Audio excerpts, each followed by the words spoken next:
Most people do not fail because their product is bad. They fail because they solve the wrong problem.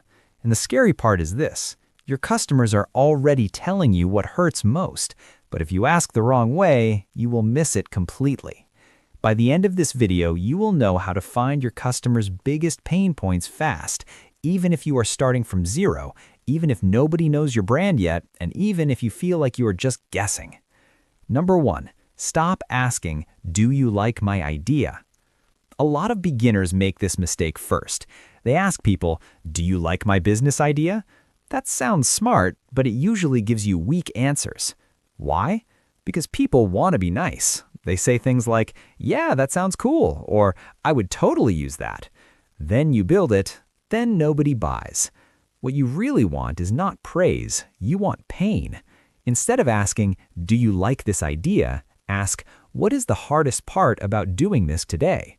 That question changes everything. Example, let us say you want to start a budgeting app for freelancers. Do not ask, "Would you use my app?" Ask, "What is the most annoying part of managing money as a freelancer?"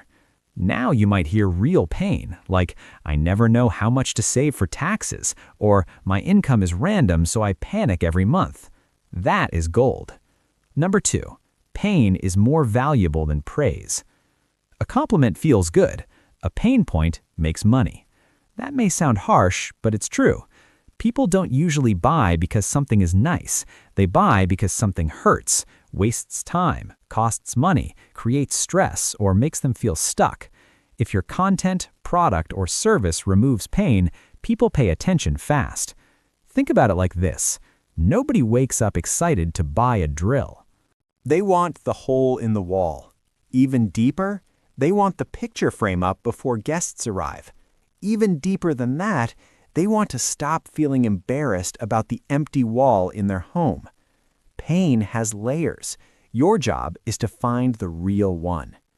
Number 3, start where people are already complaining.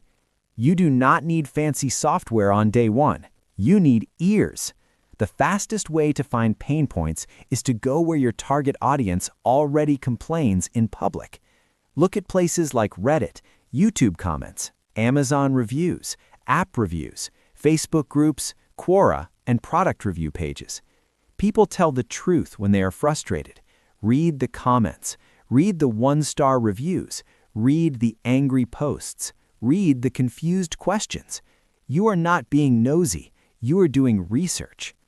Example, if you want to help new business owners with bookkeeping, search for reviews of accounting software. You might find comments like, "This is too confusing. It takes forever to set up," or "I still do not understand my cash flow." That tells you what people hate, and what people hate often turns into what they buy. Number 4, look for repeated words. One complaint is interesting. The same complaint over and over is a signal. When you hear the same kind of frustration from many people, pay attention. That is how you know it is not random. Maybe one person says, "This takes too long." Another says, "I don't have time for this." Another says, "I waste my whole Sunday doing this." Those are all the same pain point: time drain. Group similar complaints together. You'll start seeing patterns like confusion, fear, wasted money, slow results, lack of trust, or too many steps. That is how a blurry market becomes clear.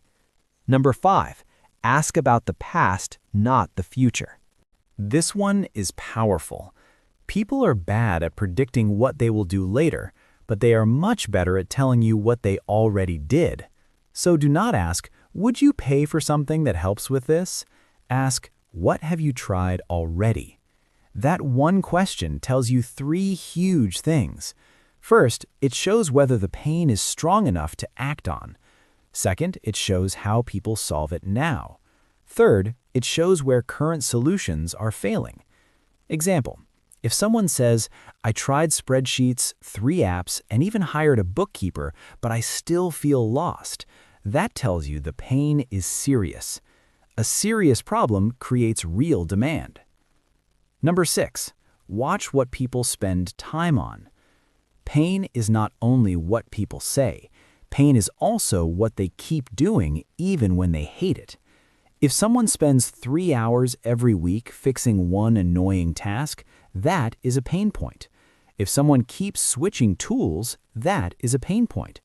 If someone keeps searching the same question online, that is a pain point. Time is a cost. Stress is a cost. Confusion is a cost. Example: a small business owner may spend every Friday night chasing unpaid invoices. That is not just annoying. That is lost time, lost energy, and delayed cash coming in. Now you are not selling an invoicing tool. You are selling peace, speed, and fewer awkward follow-ups. Number 7, use the "what makes this hard" question. If you only remember one question from this video, make it this one. What makes this hard? Simple question, big results. When someone says, "I want to save money," ask, "What makes that hard?" They may say, "My bills are unpredictable," or "I keep impulse buying when I am stressed," or "I don't know where my money goes." Those are very different pain points. Same topic. Different real problem. That matters because vague pain creates weak content and weak offers. Clear pain creates sharp content and stronger solutions. Number 8, separate surface pain from root pain. Customers often describe the symptom first. You need to find the cause. Surface pain sounds like this: I need more customers. Root pain may sound like this: I do not know how to explain my value, or my offer sounds like everyone else's, or people visit my page but do not trust me. See the difference? If you solve the surface pain only, you may miss the deeper problem. A person may say they need more sales, but what they really need is better messaging, or more trust, or a clearer promise. Keep asking why until the answer gets emotional, costly, or specific. That is where the truth usually lives. Number 9, find the cost of doing nothing. A pain point becomes stronger when the cost of ignoring it is high. Ask yourself this: what happens if this problem stays unsolved for 6 months? Does the customer lose time, money, confidence, opportunities, sleep? Example: a freelancer who does not manage taxes well may face stress all year, then get hit with a painful bill later. That's not just a money problem, that's a fear problem, and fear moves people fast. When you understand the cost of doing nothing, your message gets stronger because it becomes real. Number 10, use real customer language. This is where many people sound robotic. They discover a pain point, then rewrite it in fancy business language. Do not do that. Use the words your customers actually use. If customers say, "I feel overwhelmed," do not replace it with "users experience workflow inefficiency." That sounds cold. It sounds fake.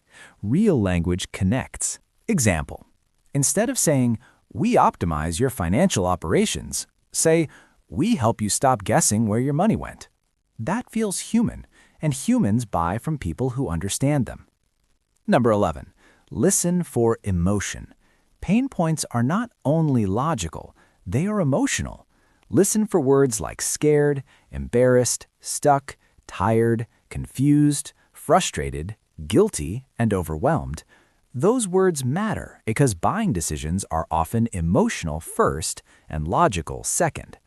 A person may say they want a budgeting tool, but what they really want is to stop feeling ashamed every time they check their bank account. That is deeper, and deeper pain creates stronger content, stronger offers, and stronger trust. Number 12, start with a small group. You do not need a giant audience to do this. You do not need 10,000 followers. Start with 10 people. Even 5 is enough. Talk to beginners in your market. Read their comments. Watch what they ask. Notice what keeps coming up. Small samples can still show clear patterns when the pain is strong. Example: if 5 out of 7 beginner entrepreneurs say pricing feels confusing, that is not something to ignore. That is probably a real problem worth exploring. Number 13, turn pain into content ideas. Once you know the pain points, content becomes easier. You stop guessing. You stop posting random tips. You start solving real problems. If your audience keeps saying, I don't know what to charge, that can become content. How to price your first offer without guessing. If they keep saying, I hate bookkeeping, that becomes content. A simple money system for business owners who hate spreadsheets. Pain points feed titles. Pain points feed hooks. Pain points feed trust. Because the viewer feels, finally, someone gets it. Number 14. Turn pain into better offers. Pain points do not just help content, they help products, services, courses, coaching, and even free lead magnets. When you know the exact pain, you can make a specific promise. Bad offer. Business coaching for entrepreneurs. Better offer. Help for first-time freelancers who never know how much money to save for taxes. See how much sharper that is? The more specific the pain, the more specific the solution can be. And specific usually wins. Number 15. Build a pain point tracker. This sounds fancy, but it is simple. Open a document or spreadsheet, create a few columns, write the pain point, write the exact words the customer used, write where you found it, write how often it appears, write what people have already tried. Over time, this becomes one of the most valuable things in your business, because now you are not building from guesses, you are building from evidence, and that saves time, content energy, and money. Number 16. Test fast before you build big. This is the final piece most beginners miss. Do not rush to build the full product just because you found one pain point. Test small first. Make a video about it. Write a post about it. Offer a simple checklist. Create a tiny paid service. See what gets clicks, comments, replies, or sales. Example: if you think new freelancers are stressed about taxes, make one short guide called Simple Tax Saving Basics for Freelancers. If people respond strongly, now you know the pain is real. That is much safer than spending months building something nobody wants. The fastest way to find your customers' biggest pain points is not magic. It's listening better than everyone else. Stop chasing compliments. Start chasing frustration, confusion, wasted time, and real emotional struggle. Because when you understand what hurts, you can finally create something people truly care about. So here is the question. What pain point do you think your audience is dealing with right now, and how are you planning to find out?